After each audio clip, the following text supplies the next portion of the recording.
Before I do, can I welcome Councillor McCluckie back to the planning committee, and can I also thank Councillor Mack for all her efforts during the period when she was a member. She stood down in favour of Councillor McCluckie now. So as both members, for different reasons, all the best. Do we have any apologies?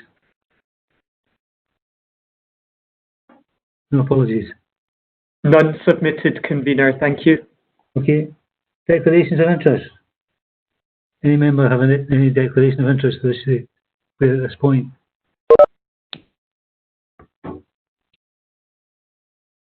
No, silence.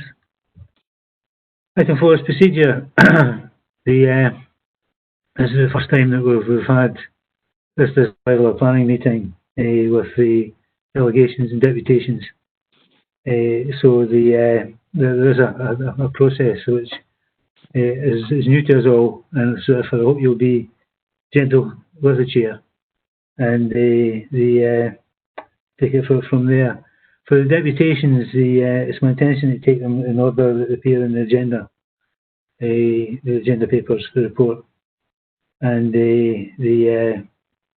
each deputation would have normally 10 minutes. I would ask that because there's so many deputations, that if members feel that they're beginning to become repetitive, if they could, members of the deputation, that is, if they feel they're becoming repetitive, don't worry, just cut yourself short in terms of your presentation, and no one knows what you didn't say. So with that, we have the minutes of the planning committee held on the 17th of June 2020.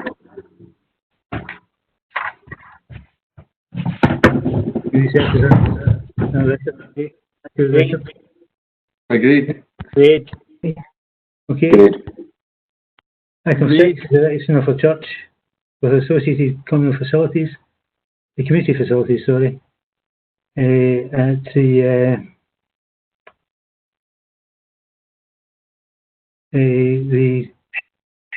in Labour. Mr. Dryden, are you taking this report?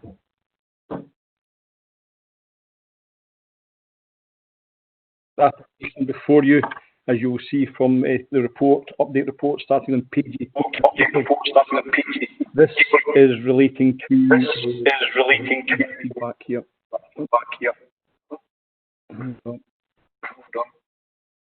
Everybody hear me okay? I'll continue with it back. The I think Joan and the both got their microphones on. Okay, that sounds better. There we go. Thank you, everybody. Okay, yeah, the update report before you is to do with the application that's been made by the Grace Church for a church with associated community facilities, which is Class 10 non-residential institution, and this is land to the northeast of Unit 1 Kinnaird Village Centre. The application itself, I'll quickly just do the update report and I'll talk about the merits of the application.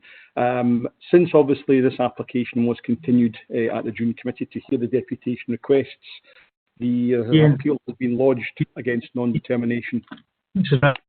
You do just a general introduction, and then we'll have the deputations, and then I'll bring you back in more detailed.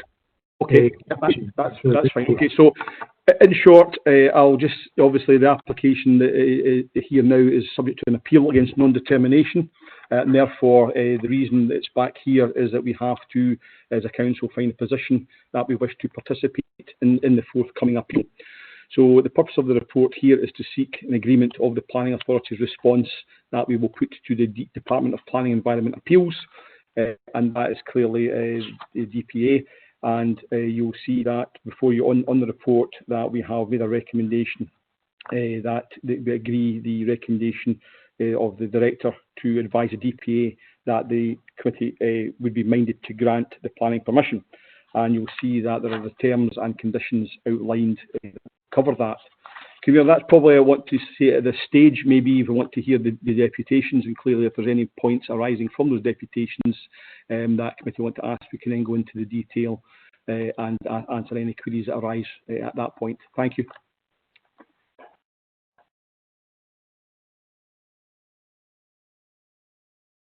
Thank you for that, Mr. Dryden.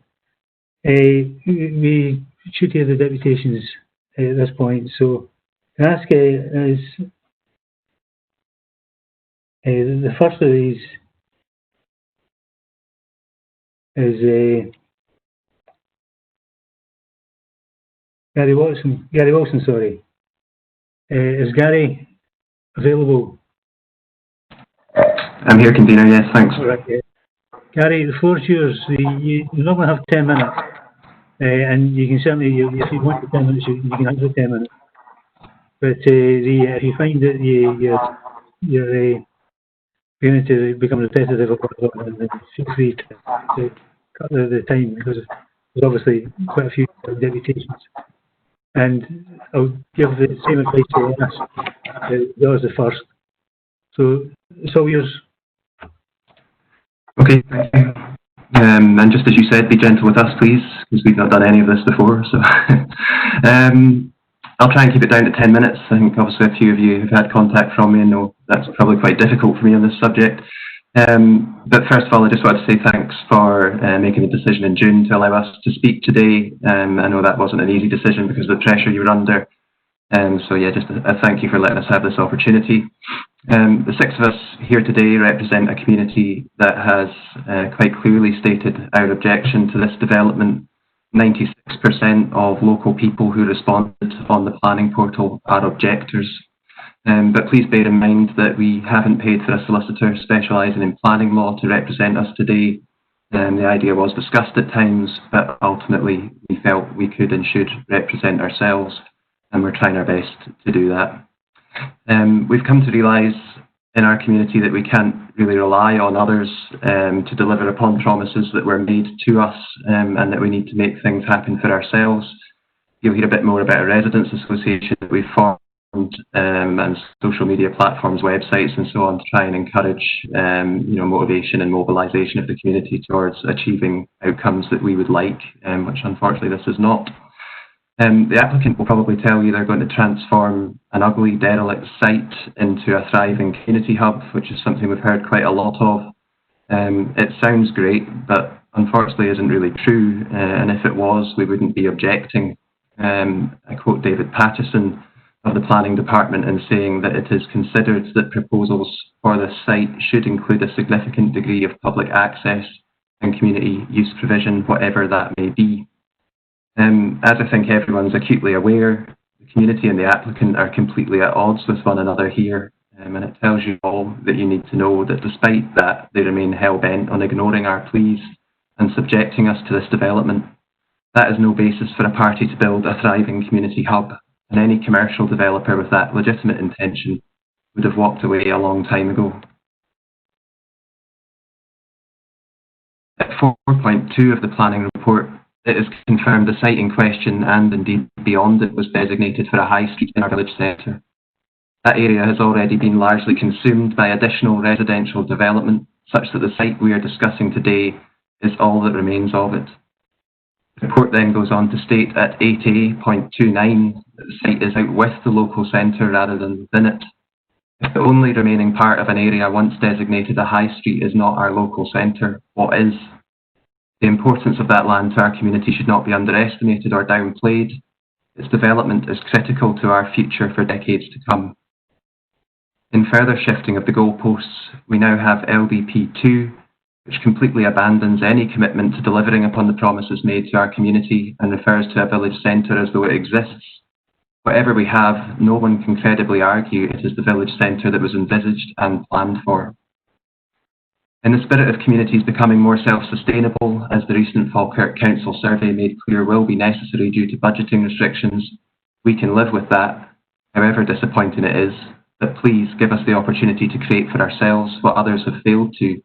This proposal will rob us of that chance if approved. Now, one thing that leapt out at me when reading the planning report is the superficial analysis of what is the key issue here, the danger posed by the development in the form of increased traffic volume and parking requirement in what is the most residential of areas. It seems to be a painting by numbers approach to planning rather than making a true effort to drill down into the reality of what this development would look like in operation. I have sent you all the formal advice received from the Roads Development Unit.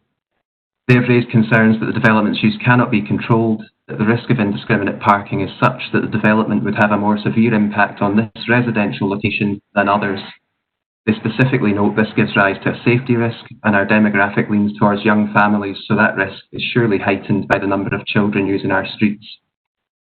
This key formal consultee concludes by stating that their response could be used to support a recommendation of refusal of planning permission. Surprisingly, the Planning Department's report then appears to place little or no weight upon that advice.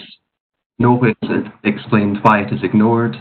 Instead, they seem to solely base their decision on the simplistic position that the proposed parking requirement is within the 64 to 101 spaces said to be required by the National Roads Development Guide, something specifically noted by the Roads Unit as being insufficient to allay their concerns. It is critical to understand and acknowledge that the 300 people this building is for, the applicant's congregation, are almost entirely from out with our community and would need to travel in. The Planning Department's decision is based on the Guide's assumption that a building of this type is for the community it is based in, and so vehicular travel will be limited. That's not the case here. The report makes reference to each case being assessed on its own merits, but then fails to assess the merits of this specific proposal. Surely the fundamental question is how many vehicles will the operation of the building as a whole realistically bring into our residential community, and in what concentration?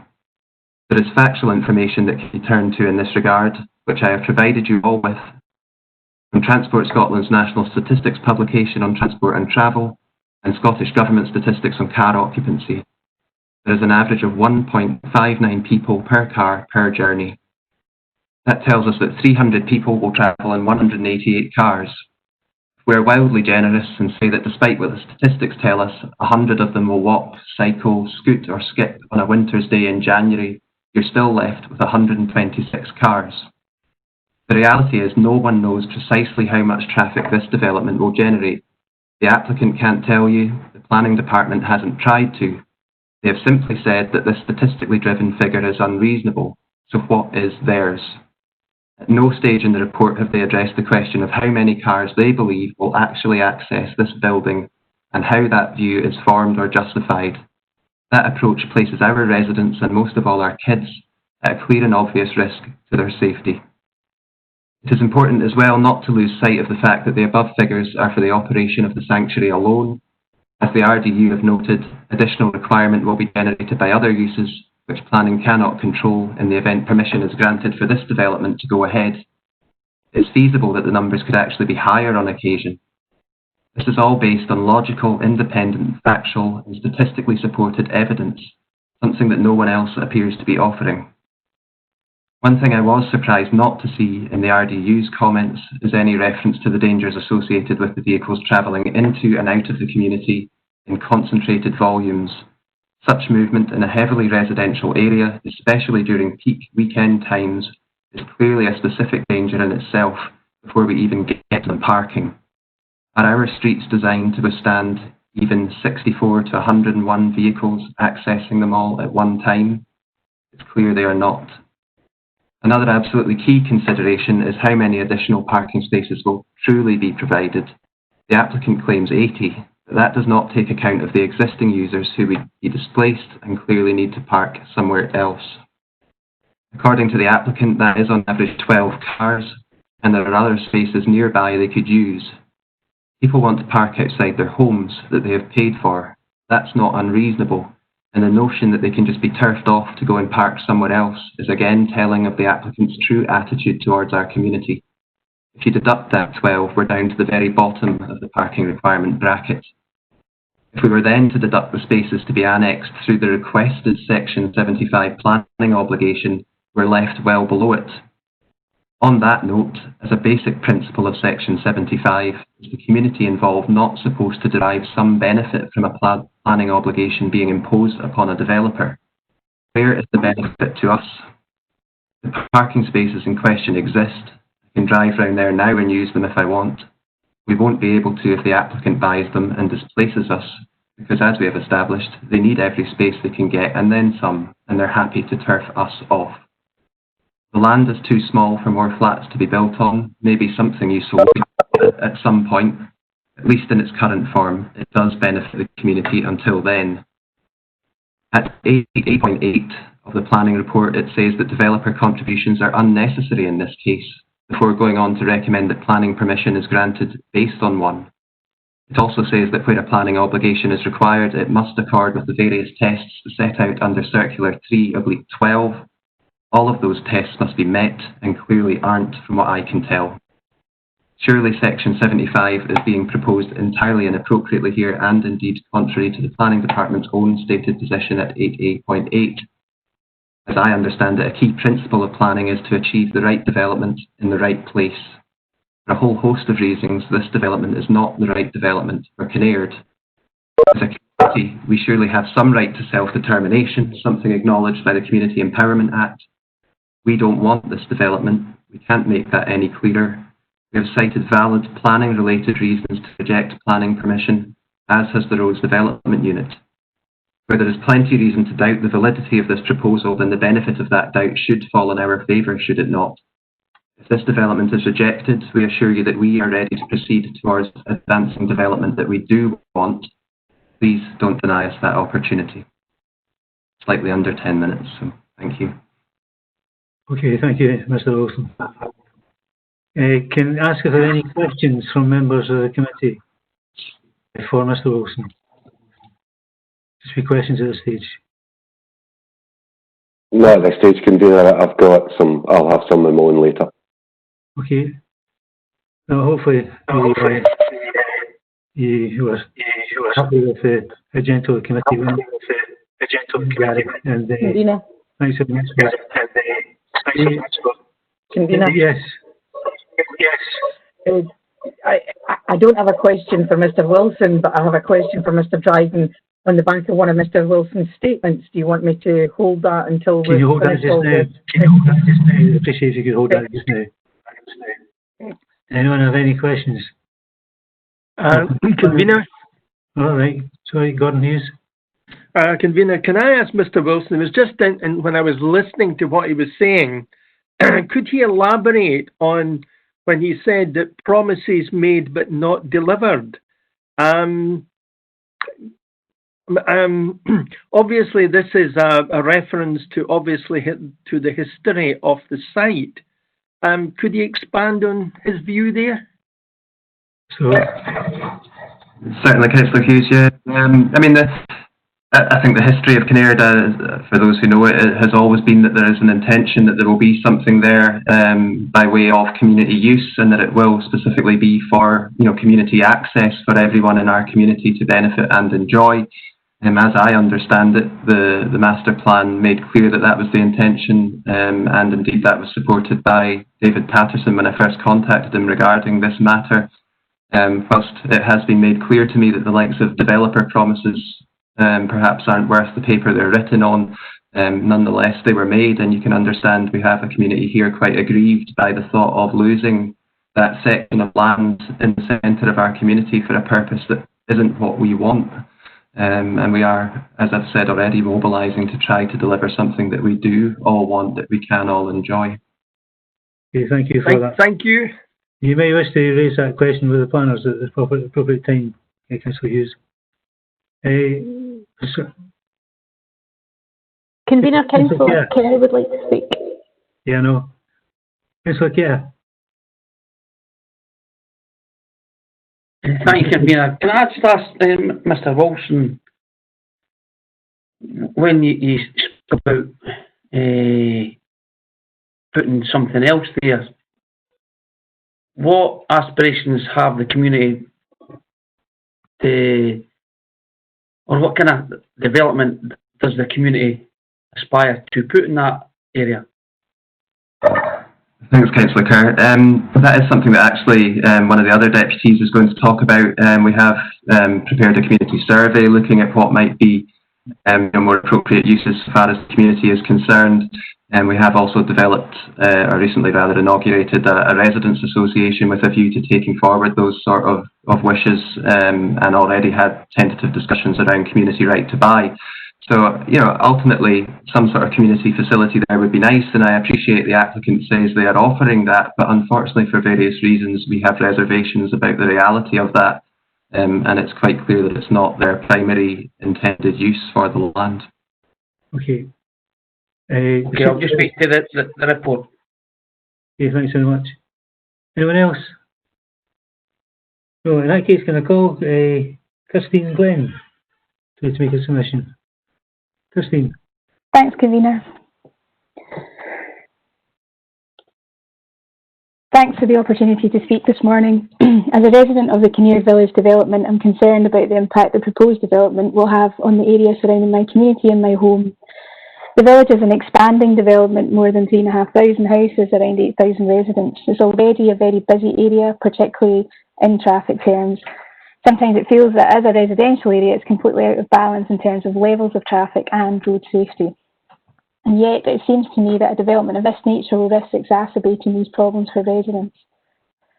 In the interest of time, I'd like to focus on the point of traffic from a resident's point of view. The proposal seems to be working on the assumption, as Gary has indicated, around 76 spaces, minus the 12 already in use, is sufficient for a building with a capacity of 300. Looking at the plans, the development is likely to bring even more concentrated levels of traffic to the area. It seems that those in support of the building are unlikely to be living within walking distance. In addition to its original purpose, will the building be open for lets? No one will have control over the levels of traffic that will produce, and realistically, no one will have control over where they park.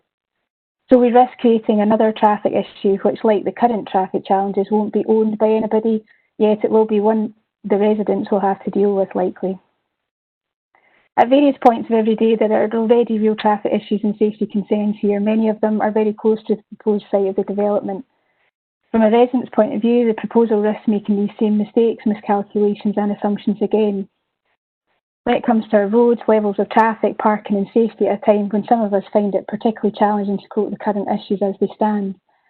When I talk about traffic issues, to be specific, and safety concerns, I'm talking about the volume, how it's juxtaposed with the residential nature of the development and the number of pedestrians, many of them youngsters. Specifically, from my point of view, this has resulted in issues around the levels of cars in residential areas, particularly around Kinnear Primary School, the level of traffic outweighing the parking facilities in this area, which in turn puts pressure on residents in the residential areas. The resulting parking issues which cause safety concerns for pedestrians, not to mention increased levels of pollution. You won't get a feeling for these issues these create, nor an understanding for them, unless you spend time here. And with the greatest respect, that's not going to come from a random site visit on a weekday morning.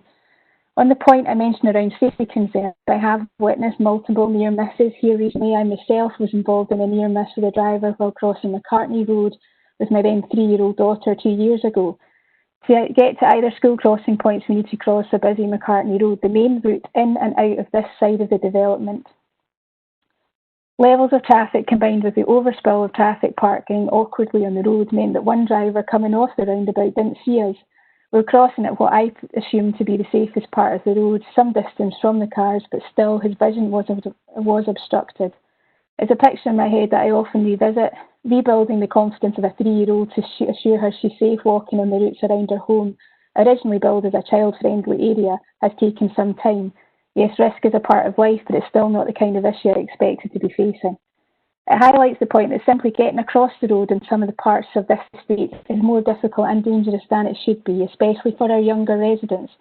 Yes, there's a crossing patrol on the 2 entries to the school, but elsewhere at different times it's a whole different experience. Add in kids on scooters momentarily being forced onto the road, prams too. A quiet walk in these parts is like an episode of the Fast and Furious film franchise. I have long feared this area is on the cusp of a serious road accident, a development that will undoubtedly bring more traffic into the estate on top of what is already here will not ease this. Sure, we can say here that the building is not designed that way, but what guarantees do we have? None. Also, when these issues appear, who deals with them? The residents are left to get on with it. Look at the school. Some of the issues have been raised with them since some of the peak traffic periods are related to that building. One with insufficient parking and no control over the level of cars it invites. It sounds familiar, I think. They can't or won't deal with it, and the can has been kicked down the road to us. It's been raised with the police and representatives of the council. It's an issue that consistently draws a blank when it comes to solutions and ownership. It's always someone else's problem. The ones who end up owning these issues are us, yet it's not us who make the decisions. This doesn't even touch on the other issues which my neighbour Elaine Kidd, who's here today, will talk to you just shortly and powerfully about what these issues have caused for her and her family day in, day out. I hope the panel will consider health and wellbeing of our residents first. I hope the panel will prioritise us and our safety with traffic issues already in play in this area, and you cannot be sure this building won't add to them. That said, there is an alternative, a real opportunity here for our local area to be different and for our local authority to help lead that. Some examples, if I may. In October 2019, the Reba Stirling Prize for the UK's best building went to the Norwich City Council for their Goldsmith Street estate. The first time ever a housing project ever won this prestigious prize. It won because of the environmental credentials and because of its thoughtful design, which prioritised safe space for pedestrians and for children. Cars are not the enemy, but the design of this award-winning residential space sought to recognise the impact they have on health, well-being and the use of space, particularly by society's most vulnerable. Instead, it proactively moved them to the edge of the development and in so doing reduced their number flooding through the estate and gave priority to people and the safety of youngsters. Feedback from residents on their physical and mental health and well-being are available to read online, and I urge you to do so. I really hope our area won't be swimming against the tide of best practice we are seeing elsewhere in the country, where those designing towns and considering how they are developed are giving serious consideration to the concept of placemaking and how they must prioritise children, safe play and pedestrians' health and well-being through the sensitive management of cars and traffic. At the same time, it won't be news to many of us that evidence is mounting of associations between air pollution and a number of health conditions. King's College London has recently shared further evidence on the impact of nitrogen dioxide on our health. The report is the first of its kind, analysing a range of health conditions in UK towns. Previous reports have looked at death, life expectancy and hospital admissions. This report was different, and it looks specifically at the symptoms that affect a larger proportion of the population. Chest infections in children, asthmatics, burden of toxic air from car pollution. Simultaneously, the Scottish Government published their progress report on Cleaner Air for Scotland strategy earlier this year. They note that poor air quality is also a health inequalities issue due to the disproportionate effects on the more vulnerable members of our society. The next phase of that strategy will build on this knowledge and focus on placemaking, aiming for, I quote, Scotland, where the air quality is not comprised by new or existing developments, and where places are designed to minimise air pollution and its effects. With this latest research now in the public domain and the Scottish Government's new strategy to be published, and reflecting on the example of how other local authorities, which I mentioned earlier, are positively leading the way in these issues, I do hope the decision made for our community at Kinnaird will be in keeping with this kind of progress instead of risking bringing more cars, more risk to this area. Finally, we're here today using technology to deliver our statements due to the COVID-19 pandemic. On the theme of the pandemic, I note that local authorities around the world are looking at the experience of lockdown and looking to implement ambitious schemes to turn streets over to cyclists and pedestrians to give more people space to move safely and to socially distance at the same time. Milan, Brussels, Berlin, London and Glasgow are just some of those cities who are bringing in arrangements to prioritise this. At busy periods, it's fairly tricky to socially distance here on the pavements of Kinnaird. It will be a sad indictment for this area if our local authority representatives choose this moment to accept an application that will bring yet more traffic and consequently less space into an area where we're already managing more traffic than we can safely manage, in my opinion. I'd like to thank you all for your time.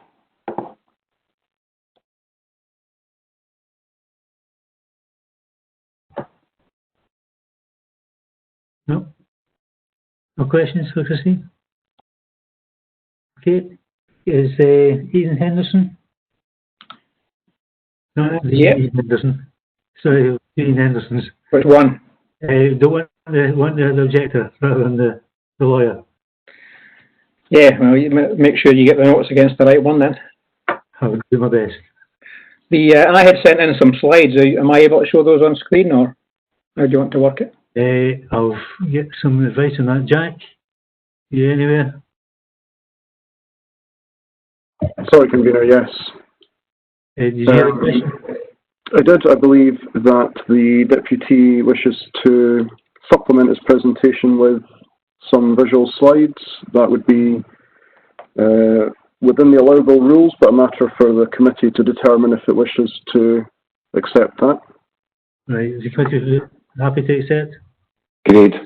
Agreed. And how do we I'll need to figure out how to share them then on this WebEx. So. Yes, I'm having the same problem. Right. Jack? At the top of your screen, Mr. Henderson, there should be a list of options: file, edit, and then share. If you select share, it should bring up a drop-down list, and if you select share, there we are. Fantastic. Right, but I now need to find that my PowerPoint.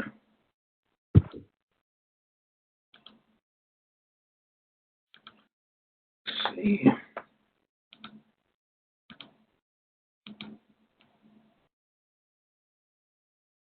We ready to go? Yeah, Mr. Henderson, do you want to make a start? And Sure. So I am Ian Henderson, the other Ian Henderson. I have lived in Stennismere all my life, or I lived in Larbert in the Inches area since 2001. I am a data and analytics guy by profession, so my natural inclination when I got involved in looking at this planning proposal was to look at the number side of things. So what I'm going to take you through here over the next 7.5 minutes or so is just my analysis of what happened when we got planning responses, and then I'm also going to touch on the community survey type thing. So slide 1, we had, and this all came on data from the portal that are then downloaded and manipulated in different ways just to make it analysable.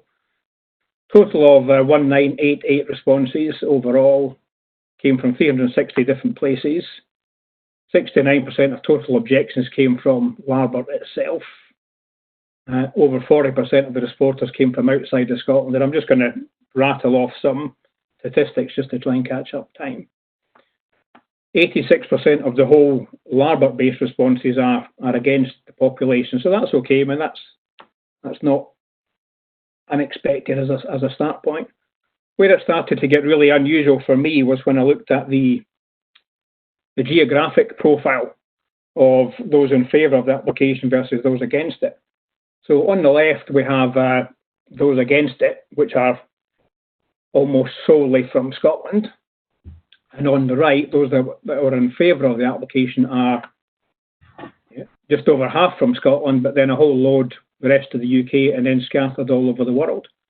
And then when I dug into the detail, you're seeing some responses from Grand Cayman, Quezon City, Nazareth, Sydney, the Yukon, and so on, all of which are presumably getting equal weight along with those people that are actually a resident in the area.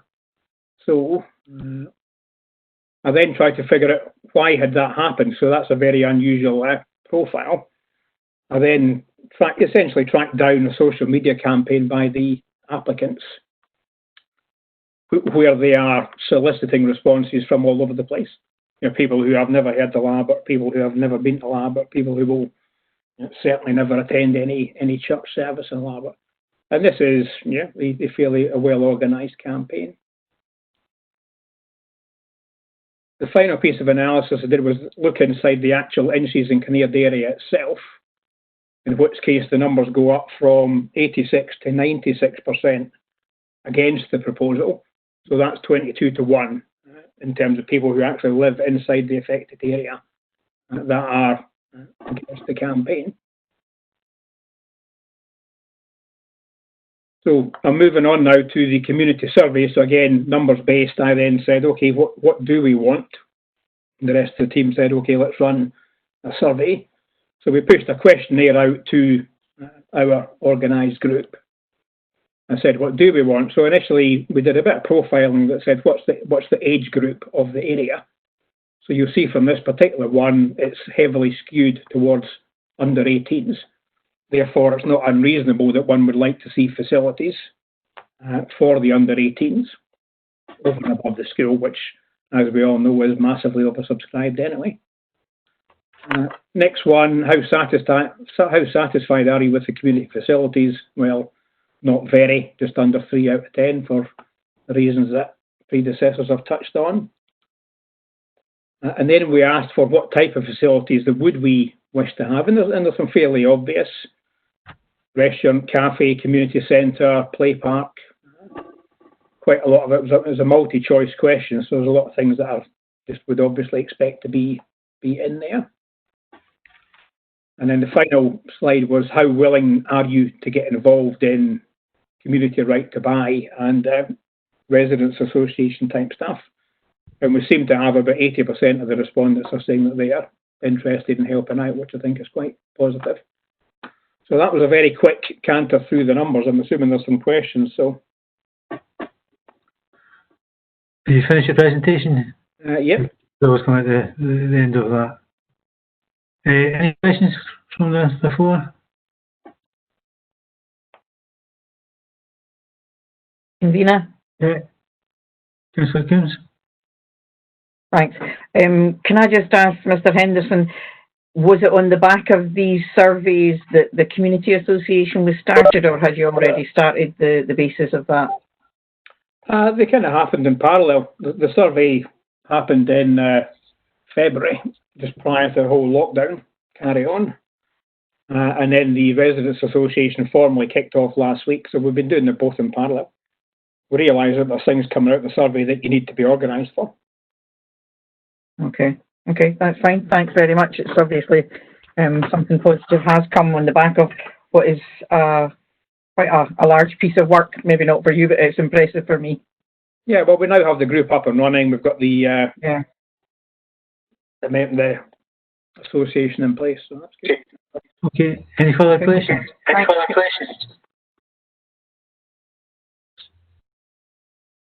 Okay. Could we clear the submission from the? See if we can figure that out then.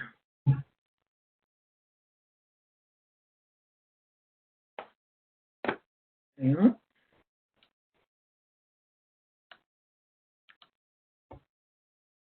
That's it gone? No. Moved on to the next page. James, sorry. Yes, I will.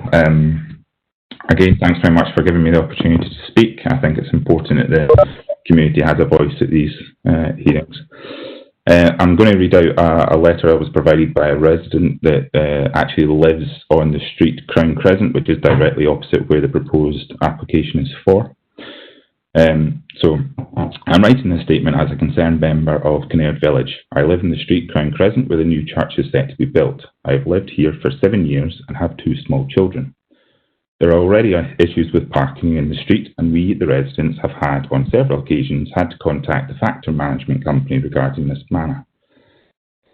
The residents and in the flats opposite already use the spaces provided for the houses, and there is always cars parked on the streets and pavements. The additional traffic the church would bring undoubtedly will contribute to further parking issues that are already present. In addition to the parking space issues that a congestion of over 300 will bring, I am concerned that the roads and area as a whole are not fit to withstand this increased volume of traffic and visitors to the area. I understand that the majority of the congregation do not actually live in Kinnaird and therefore would all have to travel to the area, thus bringing increased congestion, traffic, pollution and noise. A further issue to the roads is the direct exit from Crown Crescent, which has already got a blind spot as a result of the flats. Having additional traffic would further increase the risk and have a likelihood of serious accidents. Along with the issues of parking and road safety, I believe that my children's safety is at risk. My children regularly play out in the street with neighbouring children. This increased volume of traffic and persons coming into the area would increase the possibility of them being harmed. This would prevent them from having an active physical and social upbringing, something I strongly believe all children are entitled to have. I do hope that you, the elected councillors, will act on behalf of myself and consider these points when making a decision regarding the proposed building application. I've further spoken with the person that wrote that letter to me and asked what the current situation is as a result of obviously COVID-19. Because when at the time of writing, most people was in a normal working pattern. Now, what they've advised me, along with other residents of that particular street, is that the parking spaces that would typically might be vacant during the day, presently are almost full with only one or two available. So therefore, with the way the world is going to be, most likely into the future, more people will be working from home. Therefore, those current spaces that the applicant would like to use are actually going to be used by the current residents of the street. Therefore, before any new development even takes place, there's a current lack of parking facilities as a result of more people working from home with a hybrid work-life balance. Therefore, I hope the councillors will take into consideration the current circumstances as something that was unforeseen, however, probably more likely to reoccur in the future as a result of this is where a pandemic, hits people. It's not necessarily infrastructure within cities, it's actually going to be local villages that will be impacted on people not going to work or working from home. Having an additional 300 people in an area that's already overcrowded, overparked and oversubscribed as residents is just unfeasible. It's a serious risk to life, which has obviously been mentioned in the various reports. Something that Gary mentioned too as well is that we have now formally set up our association. We had our first meeting last week, which we are obviously going to be working on behalf of the residents in the community to try and deliver on promises that have fallen through from developers. The bustling high street, the video that I know you've all been sent shows cafes, restaurants, shops, community areas, all of which they have neglected to provide.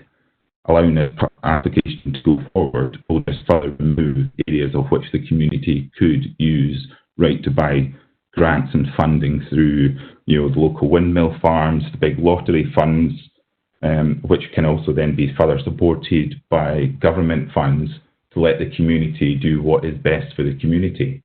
Having a development approved which doesn't have residents in the local area, imposing itself in the area, doesn't provide the community what it wants to have. As was also mentioned in the survey by Ian Henderson, there's many things that the community wish to be involved in, whether that be projects and using the land for things that for mental health, whether that be for men's sheds or hen sheds that have been used in other areas, all of which would be a focal community point that everyone can get involved in, whether it be children right up to older generations, as well as it being somewhere that is particularly close to a school. I personally, as a parent, find it disturbing that we have a proposed church within that proximity of school, and that's anywhere, that's not just this location. I do believe everyone has the right to worship and worship freely. I just don't believe it should be within this proposed area or this a direct vicinity of a school where it will ultimately have an impact on. The community itself has obviously surveyed the local residents. They have all got behind it. There was multiple people at our first meeting last week, and I've had numerous messages through our website that we have set up giving voices of support, asking for people to be able to attend meetings, volunteer and help out to bring more services to our community, things that we are severely lacking of. For an example, we have to rely on a school hall for various groups to take place. If we were able to develop our own community, we would be able to have a lot more facilities in this area that people would be able to utilise rather than taking that business elsewhere in the area. So again, thank you for the time, and I hope this obviously raises points of concern to you from local directly impacted.